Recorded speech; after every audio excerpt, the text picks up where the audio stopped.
Hello everyone, welcome to Win academy. आज हम चर्चा करेंगे वैदिक साहित्य। कल हम लोगों ने चर्चा किया था, इसके पहले हम लोगों ने सिंधु घाटी सभ्यता के बारे में चर्चा किया था, जो कि बहुत इंपॉर्टेंट था और उसके बारे में हम लोगों ने कई सारी चीज़ों को देखा है। हड़प्पा सभ्यता के कई विशेषता क्या थी, उनसे प्रमुख स्थलों को देखा था, चर्चा किया था। तो वो सारी चीज़ें एस्पेक्ट्स पूरी तरह से क्लियर हो गया है, समझ आ चुका है हम लोगों को पूरे। उसके बाद हम लोग इसके आगे वाले चैप्टर्स जो कि वैदिक साहित्य हैं, वैदिक वाले चैप्टर पे पढ़ेंगे।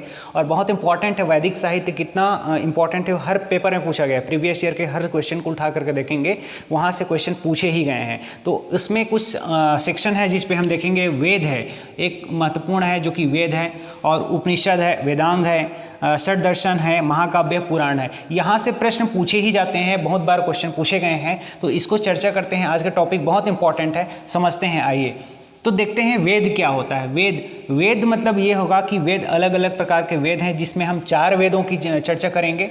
और इसमें ऋग्वेद, यजुर्वेद और सामवेद तथा और अथर्ववेद। ठीक है, तो ये सारी चीज़ें आपको पढ़ना है। अथर्ववेद तो इसमें महत्वपूर्ण है, समझ लेते हैं कि क्या क्या चीज़ें हैं। ऋग्वेद, यजुर्वेद, सामवेद, अथर्ववेद, 4 प्रकार के वेदों की चर्चा की गई है। चारों प्रकार के वेदों में सबसे महत्वपूर्ण वेद है, आप समझेंगे कि ऋग्वेद क्या होता है। देखिए ऋग्वेद में इसमें देखेंगे तो स्तुति होती है, देवताओं की स्तुति की बात कहा गया, प्रार्थना की बात कही गई है ऋग्वेद में। ऋग्वेद में सबसे महत्वपूर्ण चीज़ है कि इसमें अलग अलग ऋचाओं की बात, इसमें देख सकते हैं कि ईश्वर की स्तुति किस प्रकार की जाती है, इन सभी के बातों में इसमें ऋग्वेद में चर्चा है। ऋग्वेद के में 10 मंडल महत्वपूर्ण है। 10वें मंडल में पुरुष सूक्त है। पुरुष सूक्त के हम देखेंगे 10वें मंडल के पुरुष सूक्त में शूद्र की वर्णन किया गया है। शूद्र व्यवस्था को पहली बार इस प्रकार से दिखा गया है। तो ये ऋग्वेद है। ठीक है, ऋग्वेद में समझेंगे कि ऋग्वेद में जो पुरोहित होता है, इसको जो कार्य करने वाला होता है, पुरोहित होता है, वह उसका नाम है होता, जिसको कहते हैं क्या है, होता। होता के नाम से जाना जाता है। ऋग्वेद में पुरोहित को क्या कहते हैं, होता कहते हैं या होत्री कहते हैं। तो इसे होत्री या होता के नाम से जाना जाता है। ठीक है, तो ये ऋग्वेद हो जाएगा। ऋग्वेद के बाद में हम देखेंगे यजुर्वेद। यजुर्वेद क्या होता है, यजुर्वेद में कर्मकांड की जो प्रवृत्ति है, उन सभी को इसमें यजुर्वेद में दिखाया गया है। यजुर्वेद जो महत्वपूर्ण है, इसके संदर्भ में देख सकते हैं, यहाँ पर कर्मकांड से संबंधित जो भी बातें होंगी यजुर्वेद में बताई गई है।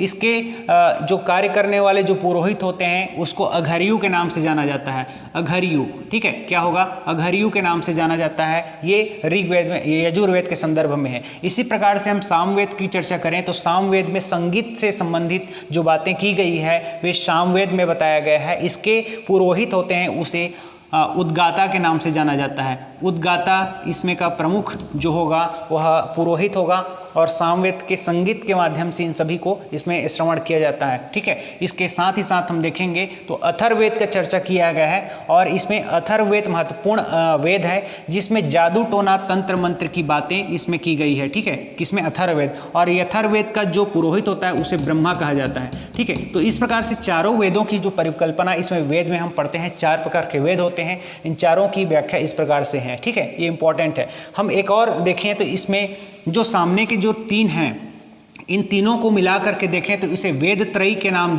जाना जाता है। क्या कहते हैं इसको, वेद त्रयी के नाम से जाना जाता है। क्या होगा, वेद त्रयी।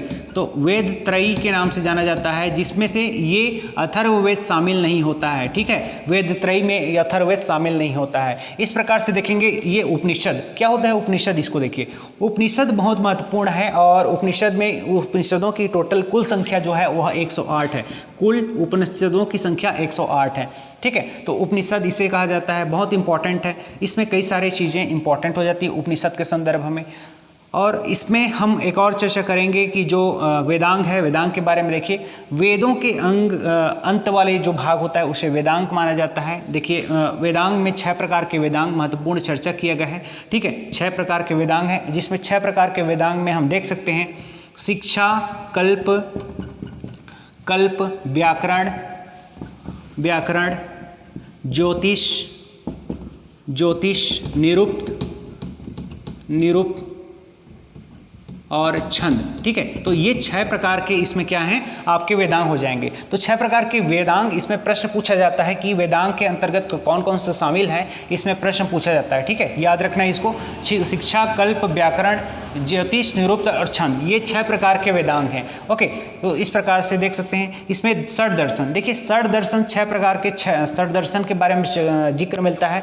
6 दर्शन कौन कौन से षड दर्शन हैं, इसके कौन कौन प्रमुख होते हैं, इसके प्रमुख प्रतिपादक कौन कौन है, उसके प्रश्न आते हैं, यहाँ से प्रश्न पूछे जाते हैं, ठीक है। तो इसको देख सकते हैं, षड दर्शन क्या होता है। षड दर्शन में हम देखेंगे यहाँ पर अलग अलग दर्शन है, जिसमें सांख्य है, सांख्य एक दर्शन है, न्याय दर्शन है, सांख्य दर्शन हो जाएगा, न्याय दर्शन हो जाएगा, वैशेषिक दर्शन है, वैशेषिक दर्शन। इसके पास हम देख सकते हैं इस प्रकार से एक पातंजलि का एक योग दर्शन है, ठीक है। उसी प्रकार से हम देखेंगे इसमें एक तरह से मीमांसा होता है और एक है उत्तर मीमांसा होता है, ठीक है। तो ये इस प्रकार से कितने हो गए, 6 दर्शन हो गए। और 6 प्रकार के जो दर्शन है उसे बहुत इंपॉर्टेंट है, यहाँ अलग अलग इसके प्रतिपादक है, उसको देख लीजिए। यहाँ सांख्य दर्शन है, सांख्य दर्शन का प्रमुख जो होता है उसे माना जाता है कपिल, और कपिल इसके प्रमुख होते हैं, इनके प्रतिपादक हैं कपिल। कपिल का सांख्य दर्शन इसमें महत्वपूर्ण है, इनके द्वारा सांख्य दर्शन को प्रतिपादित किया गया। उसी प्रकार से न्याय है, गौतम का न्याय, तो गौतम मुनि ने न्याय दर्शन को प्रतिपादित किया था और न्याय की व्याख्या की थी, किस प्रकार से दर्शन दिया था, और यह गौतम मुनि का न्याय है, बहुत इंपॉर्टेंट है। वैशेषिक दर्शन, वैशेषिक दर्शन का जो प्रतिपादक थे वे कर्णाद थे, कर्णाद ने वैशेषिक दर्शन की व्याख्या की। उसी प्रकार से योग दर्शन जो कि पातंजलि का योग दर्शन है, पातंजलि ने योग दर्शन को प्रतिपादित किया। फिर देखते हैं मीमांसा, मीमांसा का जो महत्वपूर्ण है, मीमांसा होता है और एक उत्तर मीमांसा होता है, ठीक है। एक महत्वपूर्ण इंपॉर्टेंट है उत्तर मीमांसा, जैमिनी, और इसमें जैमिनी का मीमांसा है, उत्तर मीमांसा का भाष्य है, ठीक है, व्यास है। तो इस प्रकार से व्यास ने उत्तर मीमांसा को प्रतिपादित किया था। तो कुल मिलाकर के देखेंगे तो 6 प्रकार के यहाँ पर षड दर्शन की अवधारणा है, 6 षड दर्शन में अलग अलग हैं। एक बार फिर से मैं रिपीट कर दे रहा हूँ जो कि इंपॉर्टेंट है, ठीक है। तो सांख्य क्या हो जाएगा आपके, कपिल का सांख्य है, न्याय का गौतम, गौतम के द्वारा न्याय दर्शन है, वैशेषिक कर्णाद का हो जाएगा, योग है पतंजलि का योग है, उसी प्रकार से जैमिनी का मीमांसा है, और उत्तर मीमांसा का जो महत्वपूर्ण है वह आपके व्यास है, व्यास के द्वारा उत्तर मीमांसा की प्रतिपादित किया गया। इस प्रकार से षड दर्शन की अवधारणा इस पर है। यहाँ पर देखेंगे महाकाव्य, महाकाव्य क्या है, महाकाव्य में है कई सारे काव्य को देख सकते हैं, जिसमें हम मुख्य रूप से देखेंगे तो रामायण एक महाकाव्य है और यह इम्पॉर्टेंट है। इसी प्रकार से हम महाभारत को देख सकते हैं, महाभारत एक महाकाव्य है, ठीक है, इस प्रकार से देख सकते हैं। तो ये रामायण जो है वह रामचरितमानस, मतलब रामचरितमानस जिसे राम की कथा को इस पर दिखाया गया है, रामचरित जो कि त्रेता युग से संबंधित जो बातें हैं वो यहाँ पर रामायण में इसमें चर्चित वर्णित है। इसी प्रकार से देख सकते हैं ये रामायण का जो रचनाकार हैं वे वाल्मीकि हैं, और इसमें महाभारत है, महाभारत इंपॉर्टेंट है। महाभारत के संदर्भ में देख सकते हैं इसमें कौरव पांडवों के युद्ध का वर्णन किया गया है, और यह महाभारत एक महत्वपूर्ण महाकाव्य है, ठीक है। तो महाभारत में कौरव पांडवों की चर्चा की गई है, इसमें युद्ध के बारे में दिखाया गया है, ये आपके द्वापर युग से संबंधित इसमें अवधारणा है, इसमें बातें की गई हैं, ओके, इसकी कथानक है। तो इस प्रकार से हम देख सकते हैं इंपॉर्टेंट है। इसके अलावा भी पुराण जो कि 18 पुराण को महत्वपूर्ण रूप से देखा जाता है। 18 पुराणों की कुल संख्या 18 है, जिसमें कई सारे पुराण हैं, और इस पुराणों में भी देख सकते हैं तो हम जो कि मत्स्य पुराण वो सबसे लास्ट अंतिम है, जो कि प्राचीन पुराण के रूप से जाना जाता है मत्स्य पुराण को, ये पुराणों में महत्वपूर्ण पुराण है, ठीक है। एक यहाँ पर देखिएगा, एक उपनिषद के संदर्भ में थोड़ा सा और समझ लीजिए। उपनिषद में कई महत्वपूर्ण उपनिषद हैं, जिसमें छांदोग्य उपनिषद हैं, छांदोग्य उपनिषद हैं, ठीक है। उसी प्रकार से एक है आपके कठोपनिषद है, कठोपनिषद एक महत्वपूर्ण है। इसी तरह से हम देख सकते हैं एक और उपनिषद को हम बृहदारण्यक उपनिषद कहते सकते हैं, बृहदारण्यक उपनिषद है। उसी तरह से उपनिषदों में देख सकते हैं मुंडकोपनिषद है, ठीक है, तो मुंडकोपनिषद को देख सकते हैं। तो ये सारी उपनिषद है, बहुत इंपॉर्टेंट है। छांदोग्योपनिषद है, यह कठोपनिषद है, बृहदारण्यक उपनिषद।